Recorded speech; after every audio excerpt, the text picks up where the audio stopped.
Then they go in and so they work in every spot in the company before they're allowed to work in the position that they were hired for. And it makes all of their team understand the whole business from beginning to end, including being the delivery person, working in the warehouse, being on the manufacturing floor, everything all the way through. And so they know all the spots and understand the business. What I'm more curious about is the scenarios where people are sort of go hiring for high-level management without them going through the business and without them understanding the details of how that business operates. The truth of the matter is, if you're the smartest guy in all of Australia, you'd have $1 billion Australian company by now, and you don't. So guess what?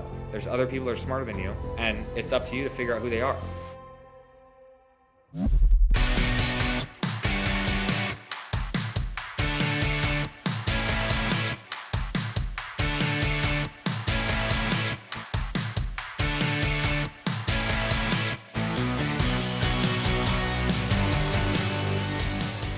Tom Howard, welcome back to the Site Shed. Hey, Matt. How's it going? It's good, man. This has been, this is our third recording. Yeah. Is that right? Yeah. Fourth. This is our fourth.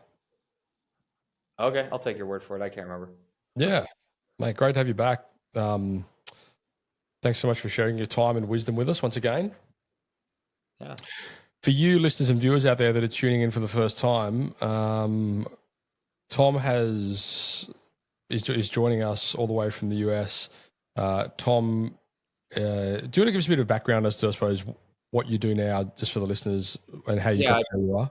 I buy and sell heating and air conditioning companies. I have about 7 or 8 of them right now, and I've sold some in the past. Grow some. My largest one has about 300 employees. We cleared 100 million in revenue last year, and we put about 16 million last year to the bottom line. We're targeting 140 million of revenue this year at that in US dollars, and 30 million to the bottom line. Wow. So double. Might hit like double the bottom line. Yeah. I mean, last year we were acquiring and bolting on, but we have about a 40% growth rate on average for the past 10 years per year. And so we expect to go from 100 this year to 140 without acquisitions. So we're pretty excited for that. So go ahead. No acquisitions to fuel that growth this year. Yeah, we believe we can hit 140 without an acquisition. Okay. And I own other ones. I have shares in Brody Pinnell. They're about 60 million revenue, and a couple others. Then ServiceTitan, the software, asked me to come work with them and represent the contractor at their company about 5 years ago. And I said I would, as long as I get to continue to own my air conditioning and plumbing shops. And they said, okay. So anyone that's on ServiceTitan, I'm locked out of your data. I can't see anyone's data, but I can represent you and things like that at ServiceTitan. So that's my full-time job, is working at ServiceTitan. Amazing. You're just an overachiever, really, aren't you? Thanks, man. And I will say this too. I listened to your podcast with you and your sister, and it's awesome. So Thanks. good. I love those conversations. Yeah. That's howarddeals.com, right? Yeah, howarddeals.com. Our last name is Howard. Yeah, my sister, she's been married a couple times, so she just goes by her middle name, Catherine Elizabeth. Yeah. So just drops off the last name so people don't know. But yeah, we're both Howards. Great. So anyway, in episode 1, we'd planned to record the second episode in episode 1, but then we just got talking and we ended up down this rabbit hole, which essentially was talking about how you took a business from 1.5 million to, well, what then was 100 million and what now is 140 million in only 12 years. We're trying to go to 140 this year. Yeah. The second episode, we were talking about the process for buying and selling and how long does it take.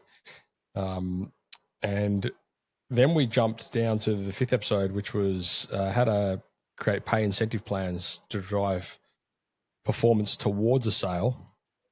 And now we're doing the full Star Wars thing here. We're going back to episode 3, and we can talk about succession planning and how to prep your kids or employee to take over. And should you even have them take it over? Yeah. And that will leave one more episode on the chart, which will be how to grow your business for a potential sale to retain profit or to retain profit. So that'll pretty much wrap this series up, which I'm sure you're gutted about. No, yeah, that's rough. Anyway, No, we do appreciate your time. And for you guys out there, this is a bit of a timely comment, depending on when you're watching or listening this, but there is going to be a ServiceTitan event coming up in Sydney in April 2025. Tom is coming out with his sister and a bunch of other amazing business gurus, like with the likes of Ellen Raw, who's actually, I'm recording with her on Thursday, actually, Tom. Awesome. So she's going to come on as well. And Steve Rio, who was the trainer from Nextstar yeah, for years, and now he works for ServiceTitan. yeah, Aaron Gaynor, who owns Eco Plumbers. They're about 70 million in revenue, US dollars, in just yeah. straight plumbing. And he's very profitable.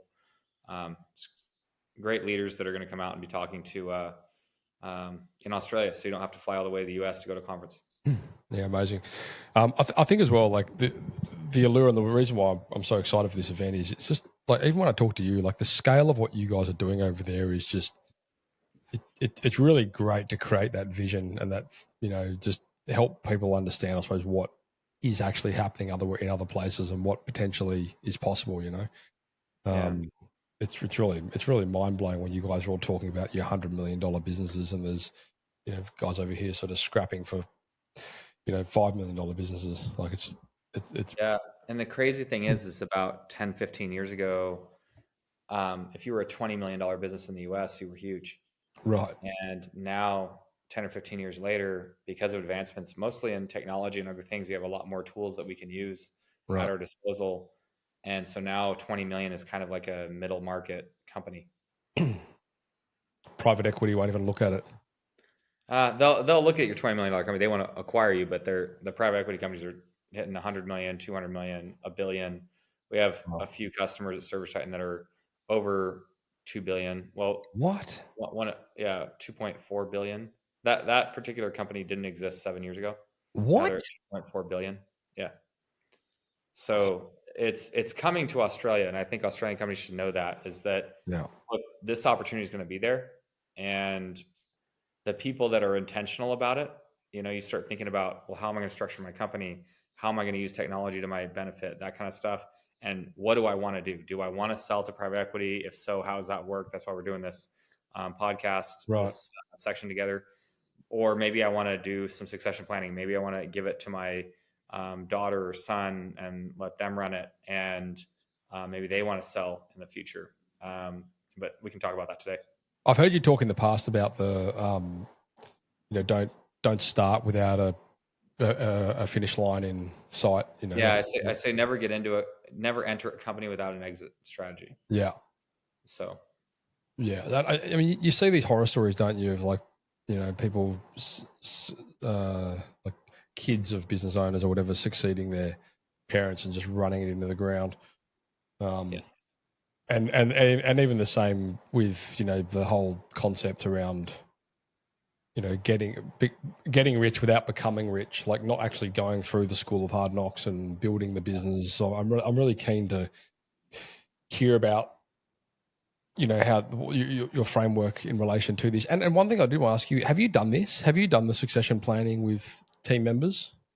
Yeah. I mean, obviously not Yeah. your kids because they're little, but Yeah. My oldest kid is 14 years old. My youngest is 5.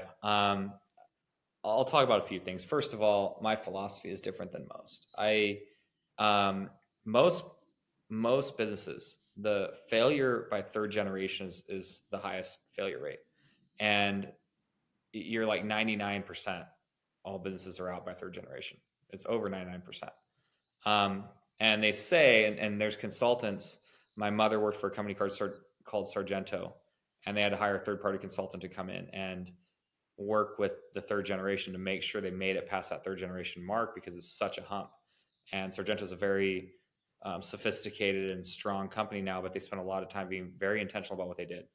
And I can go into a few of those things, but when I look at it, the reason that they typically see that it fails by third generation is the first generation kills themselves to get it off the ground. They're going through the school of hard knocks. There's just no way to start a company from scratch and just not have it hard. The second generation typically saw how hard their parents worked. So sometimes they don't have to go through the school of hard knocks, but they saw how hard it was for their parents. So at least they have some understanding of what it took to get there, and they respect that. The third generation generally didn't even see the first generation working. Right. So they have no concept of what it took and how hard it was to get there and everything else. And now it's third generation. So without that appreciation, it typically falls apart. And so when I talk to people, I said, look, first of all, the best thing I want for my kids, and this is not for everyone, but my personal philosophy is I want them to have a work ethic and I want them to be strong. I believe that hard times make hard people and soft times make soft people. And so if you give your kids everything and make it super easy for them, super soft, guess what? They're probably going to be soft. When the storm comes, they're not ready and the whole thing's going to fall down. Mm-hmm. So with my kids is I've told them, hey, don't expect anything. You're probably not going to get anything. If you really want to work hard and try to earn a spot at the company, you're welcome to, but I'm not giving you anything. Yeah. And they know that from day one. And so they're thinking of their things. And the reality is I don't know if they will want to be in it. So I've consulted for a lot of companies that have been growing and working with their kids and everything else. And I've seen several of them. I have heard horror stories, but I've seen just as many success stories. No one goes online though and says, hey, I just want to let you know I'm super successful. My kid did great. Yeah. They only post if it's some horror story, right? So you only see these nasty things. There's some great ones though, like Hoffman brothers out of St. Louis. I had nothing to do with their growth or anything, but Chris Hoffman and his brother, I know Chris really well.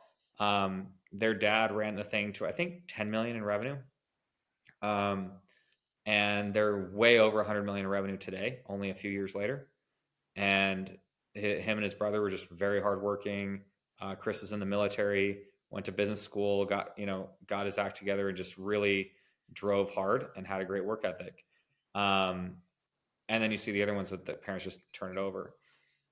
So what I've seen be successful is, and this is with any employee, I have definitely given equity to employees. I've had employees grow up. And the thing is, I just saw a picture today. My sister sent it to me of a guy who started out at my company as a warehouse worker sweeping the floors. And he started doing deliveries, and then he kept growing in the company. The company was small then. We only had about 12 employees. He was riding his bicycle to work. He was 24 years old. Today, he's the general manager of my largest location. He became the general manager about a month and a half ago. He went from that to he swept floors to being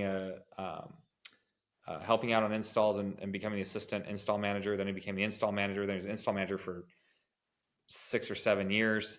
Got really good at it. Got really strong. We taught him financials as best we could, lean management, everything else. He read books. We did book groups at the company where we all read the same book at the same time. So he kept developing. And he's in his early 30s now. And his last thing, I said, look, you'll be the general manager, but I want you to go to get higher level financial training.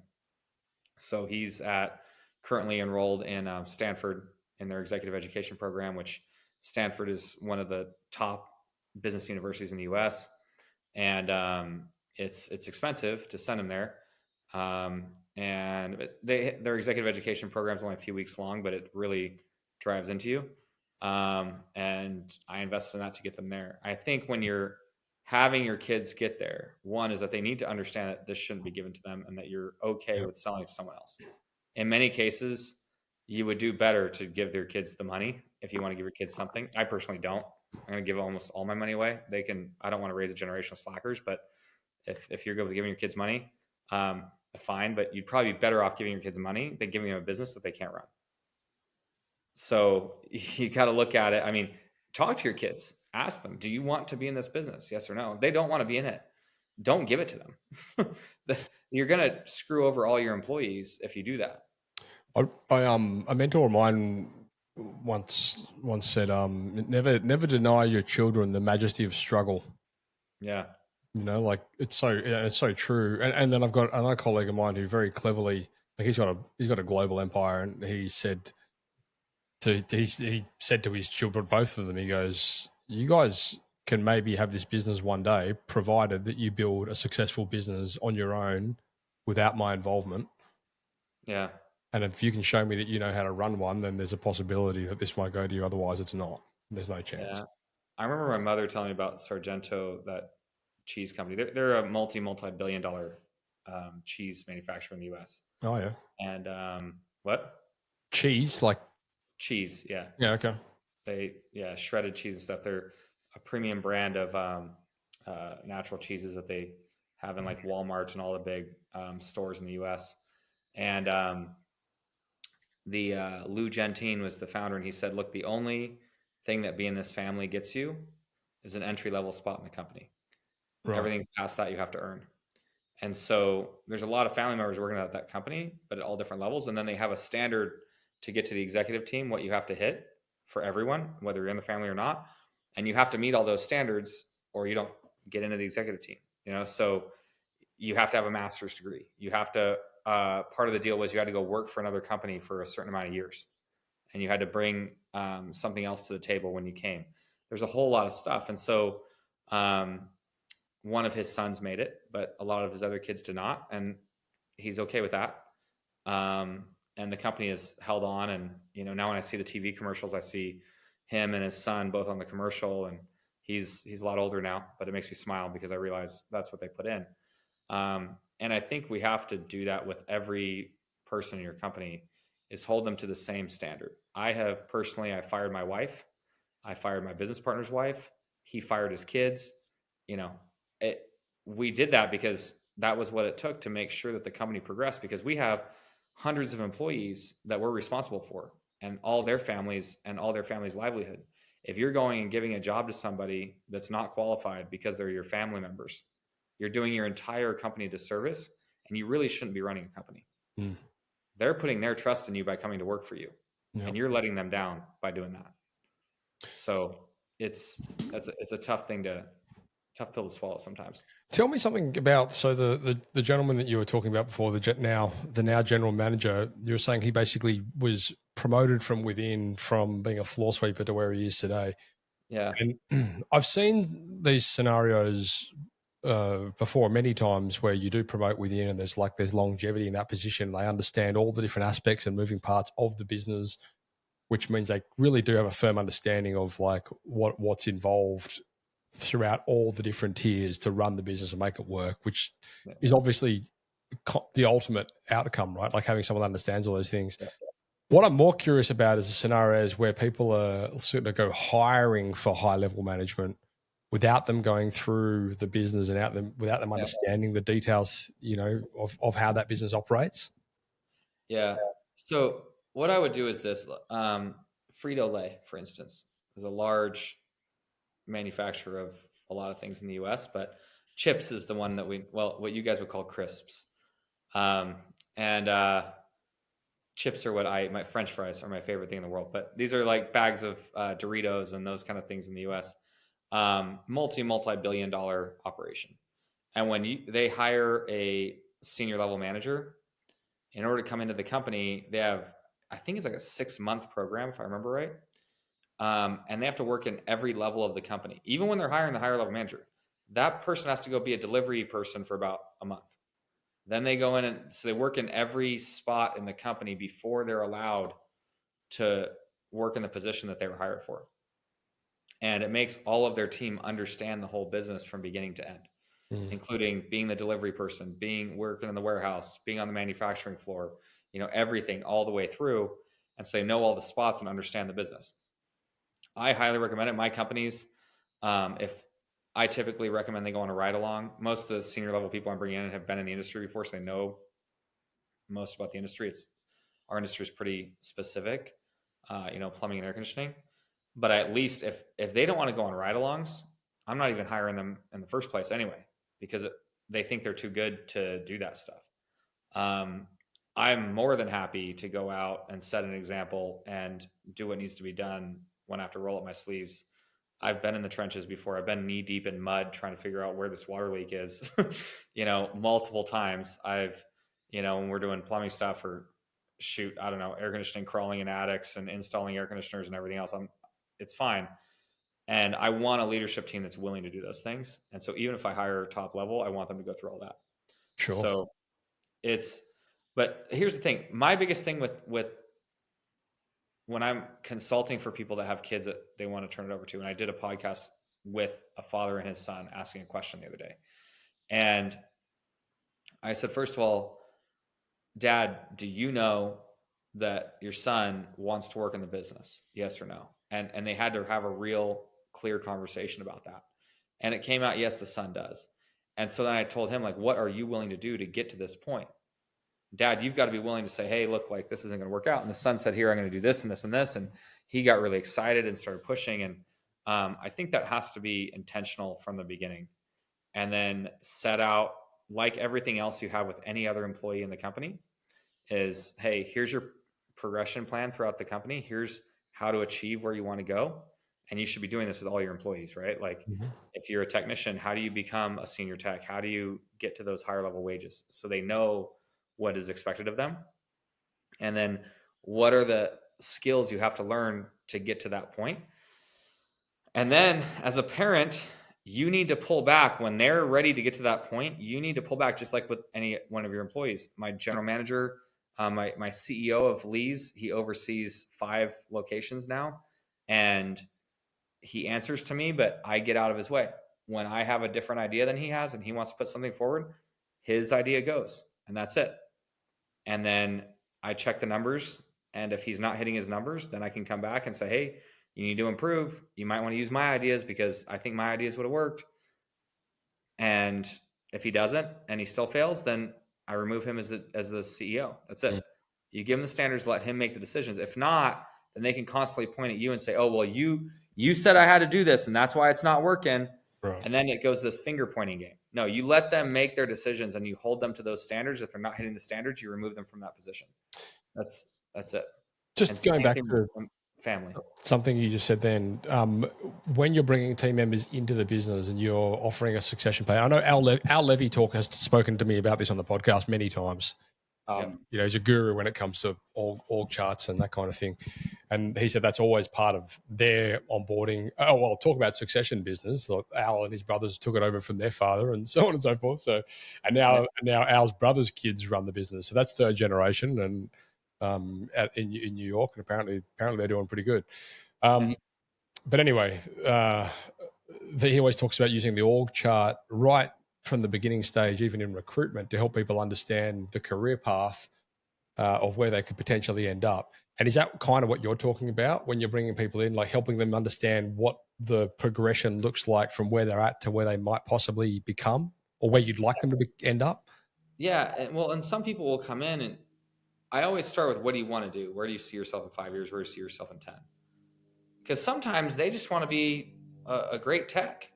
Right. And there's nothing wrong with that. You really want technicians that, tradies that just want to be in the truck forever. Great. Good. Let's sit down then and look at what you want to do. And what does that look like in our company? And so when they're sitting there interviewing, this is what you could make if you're a great technician and stay in there. You'll have others that say, hey, I want to be in leadership one day. Justin talked to me about that. He's the new GM in Fresno that started out sweeping the warehouse floors.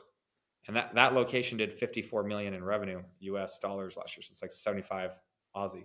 Wow. And he's going to be the general manager, and he's in his early 30s, but he's been there for, since 2011. So it's been 14 years now. And he worked his way up. Anyway, when we sat down with him, I could show him the org chart and show where that is. Now, also, one of the things that's great in our company is we made an org chart and put it on the wall in our company. And what we wanted to do is we knew we needed people to be able to move around on it. So it can't be just printed. And when you've got 300 employees, it becomes a pretty big org chart. Sure. So this is kind of a hack that I highly recommend. We went and put up 2 pieces of plywood, 4 foot by 8 foot sheets of plywood. I'm glad you guys in Australia still sometimes use feet, and I can use that. We like to mix it up. So we'll say things like, you mix it up even more than we do. 6 by 4 plywood at 25 mil thick. Yeah. Yeah. It's like, or plumbing, as a plumber, it was always go and cut me 350 mil of 6-inch. Yeah. When we talk about that was always, it's always still like this, I'm sure. Go and cut me 500 American football, we talk about feet and yards. And when we talk about swimming, that's always in meters. I mean, I don't know why, but for some reason we use metric and standard in different spots at different times. We don't do it where it's like 6x4 plywood, it's 6 mil. Like, I mean, that's kind of crazy. You're using both for one thing. But yeah. So anyway, they're 4 foot by 8 foot sheets of plywood, and then we screwed them to the wall, and then because we had this idea, we wanted to do like this magnetic board, and we printed off name tags, and on the back of the name tags we just put a magnet, and then we could put that on the board, and then we could move them around on the board, and then we could put magnetic strips for the lines to make the org chart. Got it. And anyway, the problem is to get a custom large whiteboard was going to be $10,000 or something crazy. So we put up 2 pieces of plywood on the wall, screwed it to the wall. Then we put 2 pieces of sheet metal to cover the plywood. So you had just a basically 8 foot by 8 foot square on the wall of sheet metal. And then we had a truck wrap company come in. We paid them $250, and they wrapped the sheet metal with this custom wrap that has our logo on it, and it looks really clean and everything nice. And it's mostly white, but it has, our logo on it and some details on the bottom with our colors. And then you can just put magnets all over it. So it looks like a custom printed whiteboard, but you're in it for less than, I don't know, $300 or $400, including labor. So it was pretty cool. You got all 300 team members on it. Yeah, on that one, we're running out of space for 300. We at 150, we had 150 on there for sure. Oh. We got a laser, what do you call it? Name tag printer. The laser name tag printer is like $1,500. So that was more expensive than the whole board. But we use it to print all their name tags for the field and everything else too. Okay. And we can do it again now. We just need more plywood and more, sheet metal. But we've acquired some businesses and things that help us grow a lot. And what effect does that have on the business when the employees are looking at that? Well, the employees get excited about like looking at, who they report to and whatever. But more importantly, just as importantly, is that when we're doing capacity planning for the summer, the install manager can walk to the board and say, gosh, I've got 8 crews, because you can see, 8 sets of 2 under him reporting up to him. And then, well, what if, does plumbing have some people that I could pull over to make a crew, or how many people would have to hire? And you start moving people around on the board, and, you start looking at what that's going to look like.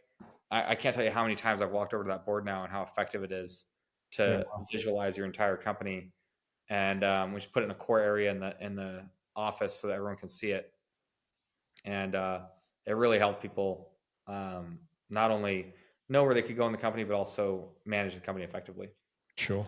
So, and when you're bringing new team members on board, or when you're having one-on-ones with the team members, do you leverage that org chart? Like, do you say, look, this is where I want you to be, or this is where you can work? Yeah, especially, I mean, when I have people that are up and coming, when I was running it, I don't know what the CEO does now, but our plumbing manager at one time was a plumber. And I talked to him ahead of time and said, look, this is where I need you to be. We're weak in the plumbing management department right now. I need you to step up. This is where you got to be. I'm going to give you 6 months. I'm going to send you to school and training, whatever else, and get you up there. And they know what that looks like. And at that point, we also talk about compensation changes and incentive changes and those things as well. Mm-hmm. And also what they need to know. A lot of times a plumber is not going to be, really driven by average ticket, close rate, the kind of stuff that we need. Even, call booking rate.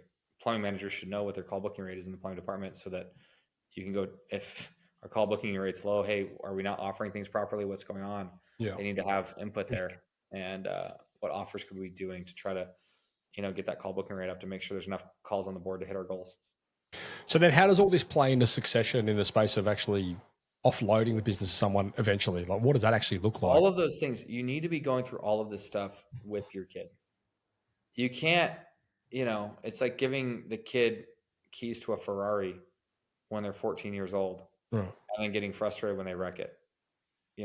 If you just hand it to them and let it go, and then get shocked when it breaks down, like, what did you think was going to happen? So you need to be going through all this stuff. You need to be treating them as you would another employee, and go, okay, this is where you need to be. This is what you need to do. This is how you got to progress. This is what I expect out of you. And then, by the way, leave all of that crap off of the discussion when you're sitting around dinner for, I don't know, Australia Day or whatever it is that you're that you're happy about. That stuff stays at the office, and then you don't discuss that. And I mean, if you want to discuss positive things at home, fine, but at home, you don't badger them and beat on them about, you know, their performance at the office and that kind of stuff. Yeah. And you shouldn't be doing that to your other employees anyway. You shouldn't be badgering and beating them anyway. You just hold standards and be clear, and don't let your emotions get too much at your office. Yeah. Nice. So yeah, and I hope that you just make sure that you understand that success is not giving your kids a bunch of money. Success is making your kids successful and happy. And sometimes they might not be happy in your business, and you need to figure that out first. If they're not going to be happy in your business, then don't expect them to go in the business, and don't do them the disservice of trying to push them to get into it. I mean, I feel like part of the problem as well probably is that, like, a lot of these businesses that have, you know, oh, I'm going to pass this business on to my kid, like, they don't have in place the systems and the structures and the reporting and, you know, the frameworks and the org charts and all the stuff that we're talking about here, you know, so they're kind of handballing them something that doesn't have all of that stuff. So when it falls over, it's not really a surprise. Yeah. Half the time they're handing them a Ferrari that, you know, is missing some spark plugs and wheels and everything else. And then they're surprised when it doesn't run. Yeah. So it's, yeah, I think in anything, and I said this about when you're selling a business, I say it all the time. When you're selling a business, you should run it as if you're going to own it for another 10 years. And so don't treat it differently and that kind of stuff. Run hard, push hard to grow. And that way, if the deal doesn't go through, you're fine. You can keep running with it. Same thing with your kids. Run it as if you're going to own it for another 10 years. And that way, when you hand it off to them, it's still good to go.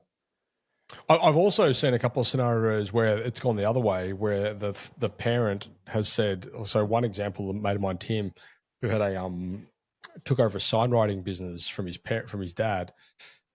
And at that point, his dad was very heavily like in the residential space, and Tim was like, "We really got to move into commercial," and, you know, all this stuff. And his dad wouldn't, you know, no, we're not doing that. We're sticking with the guns. It's what we're good at, blah blah. Blah. And anyway, and then eventually his dad said, "Look, I'm going to bring in an advisor to look into the business to the team." And Tim said, "Don't do that. It's a waste of money."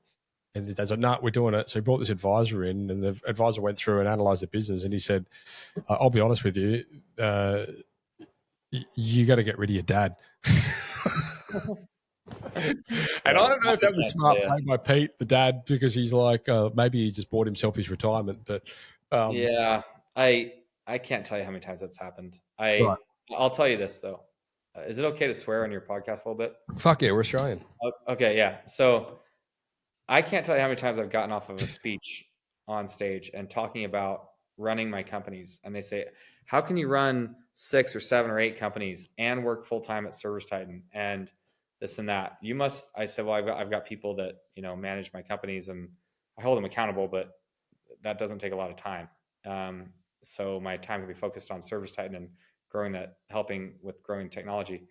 And they said, "Oh gosh, you must have great people." I can't do that. All my people are shitheads.